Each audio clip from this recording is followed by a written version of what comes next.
Kita sering mendengar istilah pemberontakan rakyat Aceh atau pemberontakan rakyat Aceh terhadap Republik Indonesia yang disebut dengan NKRI. Sejak zaman kekuasaan Bung Karno hingga presiden-presiden penerusnya, sejumlah kontingen pasukan dari berbagai daerah terutama dari Jawa dikirim ke Aceh untuk memadamkan pemberontakan ini. Kita sebagai rakyat Aceh seakan menerima begitu saja istilah pemberontakan yang dilakukan Aceh terhadap NKRI. Namun tahukah kita bahawa istilah tersebut sesungguhnya kurang tepat karena sesungguhnya, dan ini fakta sejarah, bahawa Nagara Aceh Darussalam sebenarnya tidak pernah berontak pada NKRI. Namun menarik kembali kesepakatan dengan NKRI. Dua istilah ini, berontak dengan menarik kembali kesepakatan, merupakan dua hal yang sangat berbeza. Karena Aceh sudah daulat sebelum NKRI lahir. NKRI secara resmi merdeka pada tahun 7 Agustus 1945. Sedangkan Nagara Aceh Darussalam sudah berabad-abad sebelum merdeka. Mereka memiliki hukum kenegaraan kanunnya, menjalin persahabatan dengan negeri-negeri semberang lautan, dan bahkan pernah menjadi bagian protektorat dari kekhalifahan Islam Turki Utsmaniyah. Jadi, bagaimana bisa sebuah negara yang merdeka dan berdaulat sejak abad ke-14 Masehi bersama dengan pudarnya kekuasaan Kerajaan Buddha Sriwijaya dianggap memberontak pada sebuah negara yang baru merdeka di abad ke-20. Nagara Aceh Darussalam merupakan negara yang berdaulat yang sama sekali tidak pernah tunduk pada penjajah barat. Penjajah Belanda dua kali mengirimkan pasukan dalam jumlah yang amat besar untuk menyerang dan menundukkan Aceh. Namun keduanya menemui kegagalan. Walau dalam serangan yang terakhir Belanda bisa menduduki pusat negerinya. Saat itu, kita harus akui dengan jujur, tidak ada dalam benak rakyat Aceh soal yang namanya membela Indonesia. Sejak melawan Portugis hingga VOC Belanda, yang ada di dalam dada rakyat Aceh adalah mempertahankan maruah, harga diri dan martabat Aceh Darussalam sebagai bangsa yang merdeka dan berdaulat berdasarkan kanun Mekuta alam yang bernafaskan Islam. Sudah ratusan tahun, berabad-abad kerajaan Aceh Darussalam berdiri dengan tegak, bahkan diakui oleh dunia timur dan barat sebagai negara yang merdeka dan berdaulat. Istilah Indonesia baru saja lahir di abad ke-19. Jika diumpamakan manusia, maka Aceh Darussalam adalah seorang manusia dewasa yang sudah kaya dengan asam garam kehidupan kuat dan mandiri. Sedangkan Indonesia masih berupa jabang bayi yang untuk makan sendiri saja belum mampu melakukannya.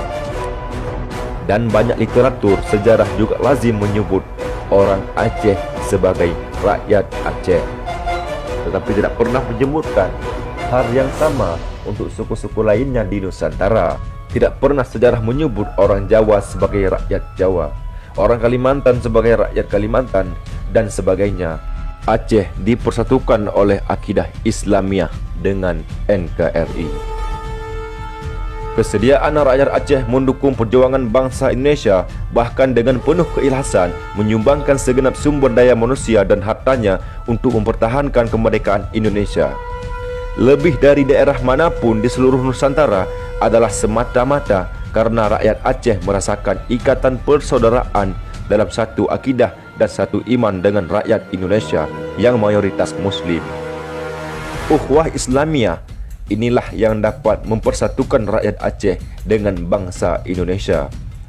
Apalagi Bung Karno dengan berlinang air mata pernah berjanji bahawa untuk Aceh Republik Indonesia akan menjamin dan memberikan kebebasan serta mendukung penuh pelaksanaan syariat Islam di wilayahnya.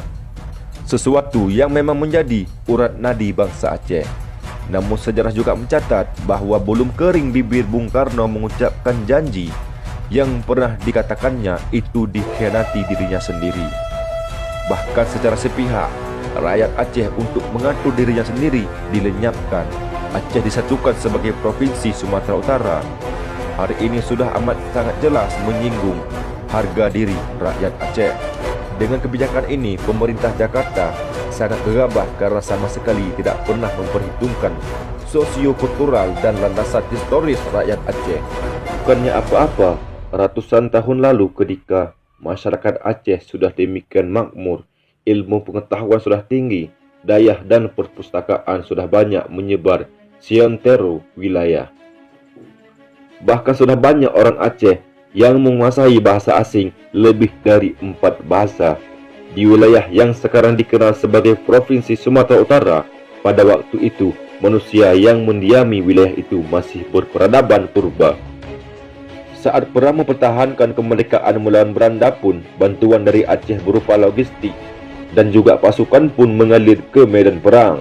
Bahkan ketika arus pengungsian dari wilayah Sumatera Utara masuk ke wilayah Aceh, rakyat Aceh menyambutnya dengan tangan terbuka dan tulus. Jadi jelas, ketika Jakarta malah melebur Aceh menjadi Provinsi Sumatera Utara, rakyat Aceh amat tersinggung. Tak mengherankan jika rakyat Aceh dipelepori usaha dengan Tengku Daud Bereh menarik kembali janji kesediaan bergabung dengan Republik Indonesia di tahun 1953, memilih untuk bergabung dengan negara Islam atau bisa disebut dengan NII, Negara Islam Indonesia, mata-mata demi kemasalahan dakwah dan syiar Islam. Dengan logika ini, Aceh bukanlah berontak atau separatis, tapi lebih tepat dengan istilah menarik kembali kesediaan bergabung dengan Republik Indonesia karena tidak ada manfaatnya. Pandangan orang kebanyakan bahawa Tengku Daud Bereh dan pengikutnya tidak nasionalis adalah pandangan yang amat keliru dan historis, karena sejarah mencatat dengan tinta emas betapa rakyat Aceh dan Daud Bereh menyambut kemerdekaan Indonesia dengan genggam gempita dan sumpah setia, bahkan dengan seluruh sisa-sisa kekuatan mempertahankan kemerdekaan negeri ini menghadapi dorongan konspirasi Barat. Nanggroe Aceh Darussalam bersedia mendukung dan menyatukan diri dengan NKRI atas pujukan Soekarno, semata-mata karena meyakini tali ukhuwah Islamiyah. Namun ketika Aceh dikhianati dan bahkan di masa Orde Lama maupun Orde baru diperah habis-habisan seluruh sumber daya alamnya di sudut ke Jawa, maka dengan sendirinya Aceh menarik kembali kesediaan bergabung dengan NKRI. Aceh menarik kembali kesepakatan bukan memberontak. Ini semata-mata karena kesalahan yang dilakukan pemerintah Jakarta terhadap Nanggroe Aceh Darussalam. Dan ketika Nanggroe Aceh Darussalam sudah mau bersatu kembali dengan NKRI, Gerakan Aceh Merdeka yang disebut dengan GAM bersedia meletakkan senjatanya dan memilih jalan berparlemen. Aceh sekarang dipimpin oleh seorang putra daerah lewat sebuah pemilihan yang sangat demokratis. Maka sudah selayaknya NKRI memperlakukan Aceh dengan adil dan profesional. Puluhan tahun sudah Aceh menyumbang kekayaan untuk kesejahteraan seluruh Nusantara, terutama tanah Jawa. Maka sekarang sudah saatnya Jawa membangun Aceh. Mudah-mudahan kesepakatan ini bisa menjadi abadi semata-mata dipeliharanya prinsip-prinsip keadilan dan saling menghargai atas kesepakatan.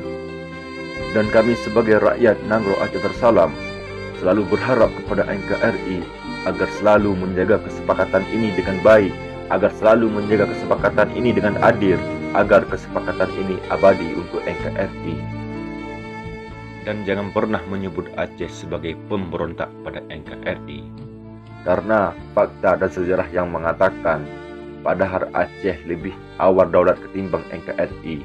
Nanggroe Aceh daulat di abad 14, sedangkan NKRI di abad 20. Aceh adalah kakaknya NKRI. Sebagai seorang kakak yang bermartabat dan berdaulat, harus selalu mensupport adiknya. Tetapi adiknya jangan pernah khianati kakaknya, karena akan terjadi sesuatu yang tidak bisa adiknya fikirkan.